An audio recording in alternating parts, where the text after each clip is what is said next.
അസ്സലാമു അലൈക്കും വറഹ്മത്തുള്ളാഹ്. മക്കയിലെ ജബലുന്നൂറിന് മുകളിലാണുള്ളത്. ഹിറാ ഗുഹ ഈ പർവ്വതത്തിൻ്റെ മുകളിലാണ്. മുത്തുനബി സല്ലല്ലാഹു അലൈഹി വസല്ലമ തങ്ങൾക്ക് 40-ാമത്തെ വയസ്സിൽ നുബുവത്ത് ലഭിച്ചത് ഈ പർവ്വതത്തിൻ്റെ മുകളിൽ വെച്ചാണ്. വിശുദ്ധ ഖുർആൻ ജിബ്രീൽ അലൈഹിസ്സലാത്തു വസ്സലാം ഇറക്കി സൂറത്തുൽ ഇഖ്റ ബിസ്മി റബ്ബിക്കല്ലദീ ഖലഖ് എന്നുള്ള സൂറത്ത് ഇറങ്ങിയത് ഒക്കെ ഈ പർവ്വതത്തിൻ്റെ മുകളിൽ വെച്ചാണ്. നബി സല്ലല്ലാഹു അലൈഹി വസല്ലമ തങ്ങൾ ഏകാന്തതയിൽ വന്ന് ഹിറാ ഗുഹയിലിരിക്കുമ്പോൾ കഅബാലയത്തിലേക്ക് നേരെ ഇവിടെ നിന്ന് സൈറ്റുള്ള സ്ഥലമാണ്. ഇപ്പോൾ ബിൽഡിങ്ങുകളായതുകൊണ്ട് കഅബ ഇവിടെ നിന്ന് കാണുന്നില്ല, ക്ലോക്ക് ടവർ കാണുന്നുണ്ട്.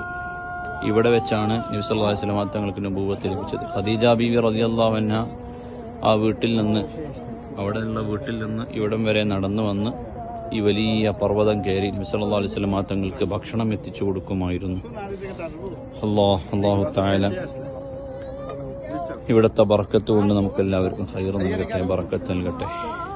അല്ലാഹു സുബ്ഹാനഹു വ തആല നമുക്കൊക്കെ ഇവിടെ വരാനും വന്നവർക്ക് വീണ്ടും വരാനുമുള്ള തൗഫീഖ് ഏറ്റി നൽകുമാറാകട്ടെ. ഒരുപാട് ആളുകൾ ഇവിടെ വരുന്നുണ്ട്, ബറക്കത്തെടുക്കുന്നുണ്ട് ഇൻഷാ അല്ലാഹ്. അസ്സലാമു അലൈക്കും വറഹ്മത്തുള്ളാഹി. ഇതാണ് ജബൽ നൂറിൻ്റെ ഏറ്റവും മുകളിൽ നിന്നുള്ള വ്യൂ.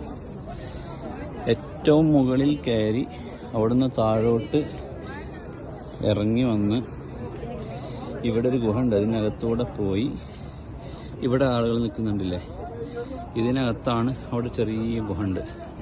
അതാണ് ഹിറാ ഗുഹ. നബി സല്ലല്ലാഹു അലൈഹി വസല്ലമ തങ്ങൾ ഇരുന്ന ആ ഗുഹ. അവിടെ കയറി ഇരിക്കാൻ വേണ്ടി ആളുകൾ ലൈൻ നിൽക്കുകയാണ്. ഇൻഷാ അല്ലാഹ് ഇത് മക്കയുടെ വ്യൂ ആണ്. ഇവിടെ നിന്നുള്ള സൗറ് മല ഇപ്പോൾ അടച്ചിട്ടിരിക്കുകയാണ്. അവിടെ മോണോ റെയിൽ പണി നടക്കുന്നതുകൊണ്ട് അവർ ബന്ധാക്കിയിരിക്കുകയാണ്. അപ്പോൾ ജബലുന്നൂർ മാത്രമാണ് ഓപ്പൺ. ഇൻഷാ അല്ലാഹ്.